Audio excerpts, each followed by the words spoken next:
everybody. Welcome to Huntsville Biz Talk, brought to you by Nectar Bridge. We talk with business owners, leaders, and subject matter experts about the ideas, challenges, and opportunities shaping business in Huntsville and beyond. The Nectar Bridge provides back office support, including accounting, operations, and software solutions that help small business owners stay focused on their vision instead of getting stuck in the weeds. I'm joined today by Jackie, who has, in my BNI chapter, also wears a few hats, which I'll let her talk about all of those. So Jackie, introduce yourself. Hey, so I love my Jackie name for all my friends who get to know me, but on that professional struggle side, to pronounce multiple syllable names. Sorry.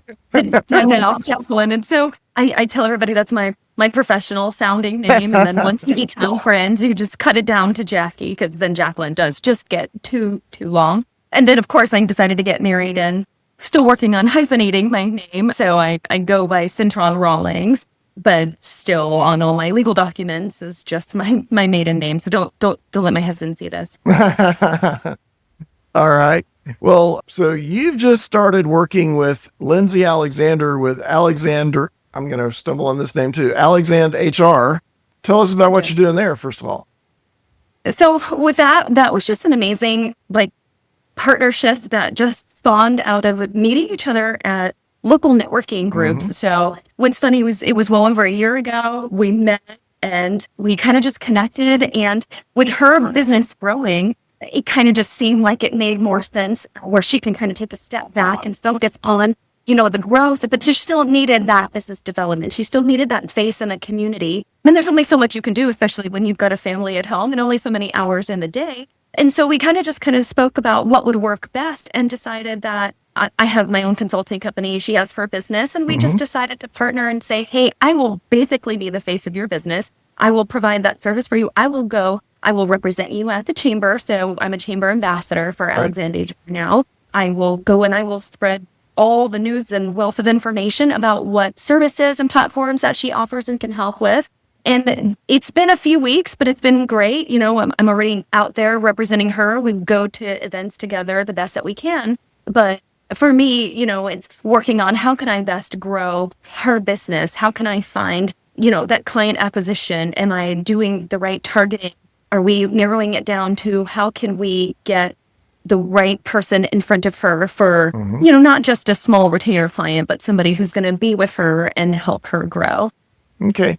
And let's talk a little more about what they do. Lindsay does HR consulting, but I know there's some specifics there that tell us more about what she does for clients. So she helps them, if they want to establish a payroll, a setup, right? She's really, really good when it comes to that, the HRIS. I'm loving learning all the new acronyms and whatnot. So, especially with this not being my original background, it's amazing to see, okay, what does that look like? Oh, well, so if you want to send it Gusto, Rippling, Bamboo HR, those are platforms where she can help you get those implemented. She can sit down with you and, people don't understand the importance in the HR world of having a handbook. She can sit with a business owner and help them, outline things and kind of just make sure compliance is so big. And the last thing that you want is to be, finding yourself getting audited, and you could have had something as simple as a micro retainer with her where she could have looked at all these things for you and helped set you up for success. I think that is super, super important. She helps, with workflows, and she helps, she even can help with GovCon, which I think is super cool. Obviously there's a lot of, training and whatnot that you need to work in that role. She's got a limited level of training, not all the cool certifications that you need, but the fact of the matter is she does have some background in that. And again, when we're talking that compliance level, the fact that she can offer that service is pretty awesome as well. Yeah. I think that a lot of people don't understand how complex HR issues can be. And there's a tendency to think, well, the bigger companies have to worry about all that. And it's true, there are some compliance pieces that kick in when you get above 50 employees, say, but really every employer has some things they have to be careful of when you're doing payroll, making sure withholding's correct, making sure, and things like policy and procedures go way beyond just compliance. It's also a matter of just retaining your best employees, because a lot of times you can get into trouble even with a very small business just with employee retention, just because you just needed to fix a few things. So good stuff there. Yeah, that kind of goes hand in hand with what you know me for in the BNI world in regards to the group benefits. That's where it was a funny combination. Basically, it's a win-win relationship for us, especially because in her line she does help set up those benefits for her business owners. So That's right. It's just for me the perfect relationship, not only growing our friendship but growing our businesses together. Now, speaking of struggling with names, it's Miliari Group. Am I The Miliari Group? Yeah. Okay. That's where we offer the benefits through. So yeah, that's another neat thing about that relationship is you get to combine all that. But also want to talk about where you started. When you and I talked a few weeks ago, found out a little bit more about, where you really started in your career. And that kind of came from a different place. You're an Air Force veteran. I am. So I was blessed to do 21 years in the military. I joined when I was 17 years old. And I was pretty dead set that if I was joining the military, it was going to be in the medical field. Don't ask me why. I just had this, maybe I watched the show and fell in love. There was no reason for it, but I just felt like it was going to be the best for me. Yeah. So I, shopped the military around a little bit. And, the Air Force promised that, if I scored high enough on the test, that they could give me a seat in the medical field. So I joined originally as supposed to be on Aerovac team. So I was supposed to be flying with the flight surgeons and taking care of patients from there, but they did some revamping to that. So I ended up just being your traditional medic, doing ambulance runs, working in a clinic, things like that. And it's amazing, the military, the scope of practice is really, really high actually for your traditional medic. And I would make jokes because I would see, officers, these people getting paid a wonderful salary in the military. And I was just a low-ranking enlisted person. And I was like, I feel like I'm busy all the time, and they're not. So I was like, I want to grow up and be something more important. And they offered a pretty amazing scholarship. Of course, they pay for your tuition, but it's a lot more limited when you're active duty. So I was able to apply for a really coveted scholarship. And it was a 2-year scholarship where they keep you on active duty, but they send you to school. And I got my bachelor's degree in nursing at a civilian institution. And that's another funny joke. People always think that if you were medical in the military, that you were trained only in a military facility, as if there's magically some entity just for us. But we are all civilian trained. Right. So I graduated from University of Missouri, St. Louis, and I was blessed because that's an amazing area for nursing practice. You think of, level 1 trauma centers and all the opportunities. And so I continued on my career, and they count that time towards your retirement. So to be just frank, opportunity to retire at 38 was amazing. And now I get to have so much more autonomy and kind of decide what is it that I want to do on a day-to-day basis. Yeah, if they ever get around to inventing that time machine, I am going to go visit my 17-year-old self and tell him, dude, get in the military. My dad had a lot of, he was enlisted Air Force himself in the 1950s, and he had a lot of attitudes that I won't completely get into about what it meant to be enlisted, and he felt that that wasn't a good path. And it was, so for me, I missed that whole part about you can enlist, you can get in, they can pay for your college, and then maybe you get a commission. So that is the path you went, right? You ended up on the commission side. Yeah, and I was blessed. I was stationed in some great places. I love listening to people's jokes. I was stationed in Alaska twice. I was stationed in Italy and Florida, and even Minot, North Dakota, where people just think the worst of it. I had some of my best relationships. Yeah, you form these bonds with people that are just unbreakable, and that is the one thing that I have taken with me. It's very hard to replicate that lifestyle.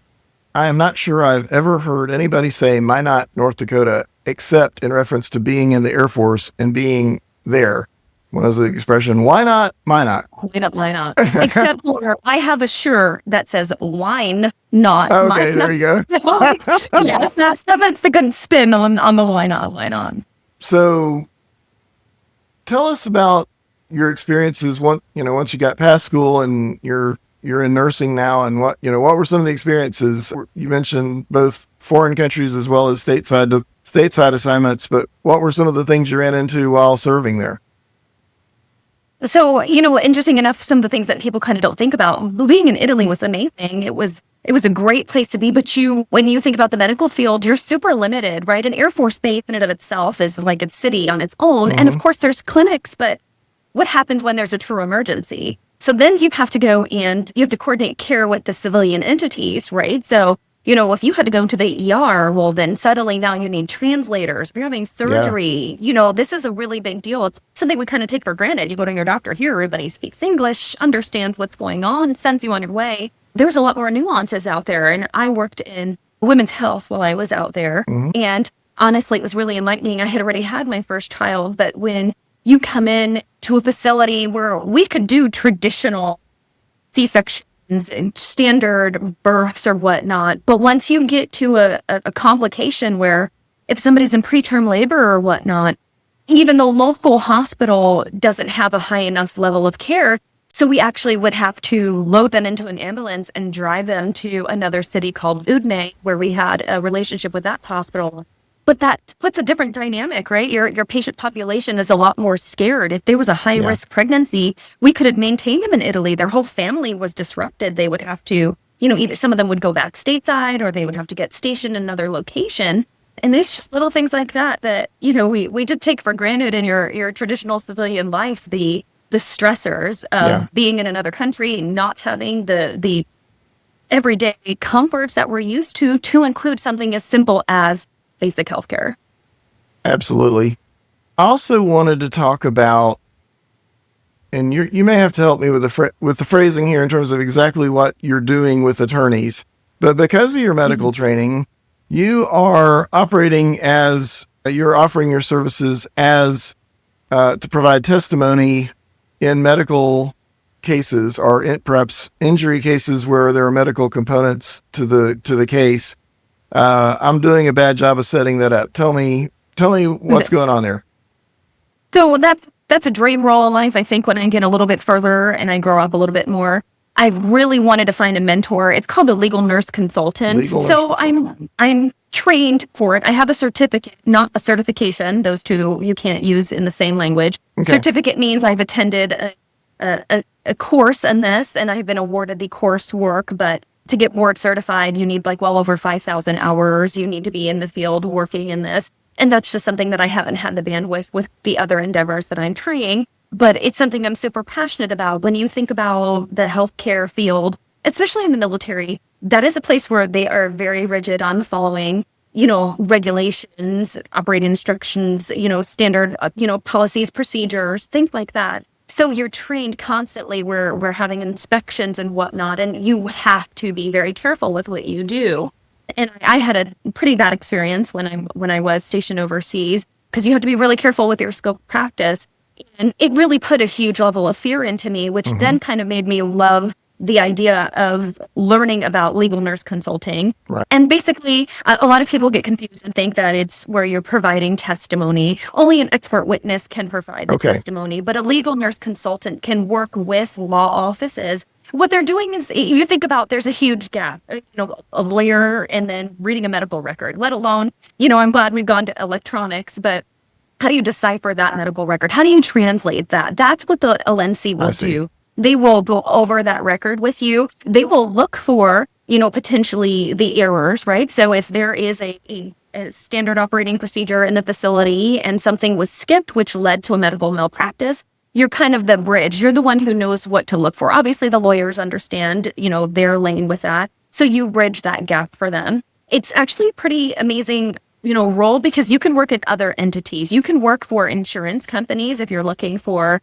medical claims, validity, things like that. If somebody's looking for workers' comp, of course, again, you're that person who's looking into that medical record. Did they follow up with their plan of care? Did they go to physical therapy and rehab before they got re-injured? There's just so many aspects to that. And that's where that nurse with that, you got to have quite a few years in certain specialties under your belt to, be desirable. But, they're always looking for those high litigation fields. So if you think like OB, there's the places you're going to see a lot of malpractice, ICU, ER, those specialty areas. And in the military, you kind of work a little bit of everywhere. So you've got a good background per se. But it's fascinating to me. I can offer the service, but Gary, to be honest, I want to work with somebody who's currently in that role and learn. You do so much better when you learn from somebody who is there. You kind of learn some tricks of the trade. Sure, I can do it on my own, But I'm really looking forward to when I switch gears and dabbling in that a little bit more. But you really have to be intentional on staying up on, current laws or practices or whatnot, because I can't give information for something that is how it used to be 10 years ago. So when I've got the time, I'm really going to shift gears on that. Okay. Definitely a good reason to keep your skills current, as you say. And that sounds like a great field to get into and something that's very much needed. I had a tenant in a house of mine once upon a time, and he was a former pilot, civilian airline pilot who had lost his certification in that field because, unfortunately, he had developed a health condition that wouldn't allow him to stay certified. Yeah. And interestingly enough, he went into medical technology. He became a technician at a hospital. And some of the conversations we had, going back to what you said about scope of work and procedures and so forth, there's some commonality there. And I'm not an expert either in aviation or medical, but I'll just put it this way. There's hopefully a commonality there where in the field of aviation, we've gotten really pretty good at having very, very set procedures that keep bad things from happening. And medical is improving in that area a lot. And usually, it's a lot of commonality that things can go badly wrong if something obvious gets missed because, a checklist wasn't followed or somebody exceeded their limits of education, certification, etc. And that's certainly when the lawyers come out too. Yeah. Practicing outside that scope. Like I said, that's the one thing where they'll find you. They give you the left-right boundaries, and if you start stepping outside of that, then there's what's in place to cover you, and that's what you have to be very careful with. Right. And I have often said when, of course, I currently work in software to some extent, but particularly when I worked for companies that were developing software or maintaining infrastructure and so forth, that while it may not always be practical to do so, I wish that we sometimes wished we had more of that mindset in doing things like, just say something like launching a website. Granted, if a website launch doesn't go right, probably not going to result in personal injury to anybody, but still that idea of follow a checklist, do things in a really methodical way, just project management when you're talking about that field really helps a lot. Well, the closing question I always ask is, what's a question you wish I'd asked you? Well, I thought a fun question is just just like you said, is like, we've got have you ever watched In Living Color? I'm really dating myself on that. And there was a dated skit right there. You're only 38, right? So not anymore. Not anymore. But yes, I remember Living Color. There's a skit where it's this couple and they always joke, and it's like, I've got 5 jobs or I've got 7 jobs or whatnot, and so my husband just giggles all the time because he's like, I don't even know what role my wife is in today. And so funny enough, I'm in love with the concept of what B&I has to offer. It's funny because it's one of those things where you kind of got to understand it. And then when you get into it and you see it and you see how it works and what it does for other people, it is a really amazing opportunity. It is. I can understand that it's not for everybody, but being able to walk through it and to dabble in it is something that I feel really blessed to just one day Google networking opportunities and now be a part of something this big. And so we talked about this briefly, looking for the ability to spend a little bit more time actually working under that B&I umbrella, and recently found that there's positions that they actually offer where you could actually be a part of like a B&I team. Yeah. And so that's something that I'm actually looking into. So I'm super excited about pursuing that because they are doing market development or whatnot, and so I kind of just giggle talking to Lindsay. I'm like, this is literally hand in hand with what I'm doing for you. My role with her is fractional because we're doing that with my company. I am able to have the flexibility. I can take on as many clients as I want, or I can continue to pursue a role or a position anywhere else that I want. And if I'm out there networking, trying to, do business development, if I could do that and be a face of B&I for something like that, that would be amazing. They go right? Those are two things that are at the same exact, growing a person's business, growing the name of BNI. And so that's actually my next endeavor, is to see how I can be a better face for BNI. And I think everybody knows if there's something you can do, there's an opportunity where you can, fill your bottom line and help other people. I've got the time. I've got the bandwidth. It's something I really want to do. So I'll have hopefully another listing on my LinkedIn profile. If you're more or less a native Alabamian like I am, and you may have noticed this during this podcast, Jacqueline talks a little bit faster than most of us. We kid her about this unmercifully at our BNI meeting, and we always talk about handicapping her 10 seconds on her 45-second presentation and so forth, because it's not fair. She can get so much information in a short period of time, and that's how you could hold down 3 jobs, right? But I'll go on a little bit with what you just mentioned about BNI. First of all, just for those who aren't familiar, BNI is a networking organization. There's several chapters in Huntsville and all over the state and even the world. So these groups get together weekly, exchange information with each other about what they're looking for, what good referrals would be for each other. And you do really become kind of like a team or a family, pick your paradigm there, where you get to know each other well enough that you actually do start, seeing the opportunities for each other. So that's a good thing. And as you mentioned, there are some actual employment positions that the district is opening up, the region is opening up. And I will put that in the show notes if I can find the public links for that. And yes, there's some opportunities there for you, Jackie, to take on yet another job. I think you'd be great at it. Yeah, we'll see. I mean, if I was blessed to be afforded the opportunity to represent something that, ultimately, just like we talked about, it's what can you do for somebody else? At the end of the day, if I'm just sitting here talking about myself, that serves nobody. But if I can be, just like with Lindsay, if I can be out there and know that I am building her business, which is, protecting her family and changing her generational name, what does that look like for her kid, that she's a woman-owned business and she's successful? To just think that I had just this much of a role in something like that, and I could do that tenfold, Gary, that would be amazing. It would. Okay. Well, I appreciate your time, and good talking to you for the second time today. We had our meeting today, so we appreciate it. We'll talk to you soon. Thank you. I'll see you again shortly.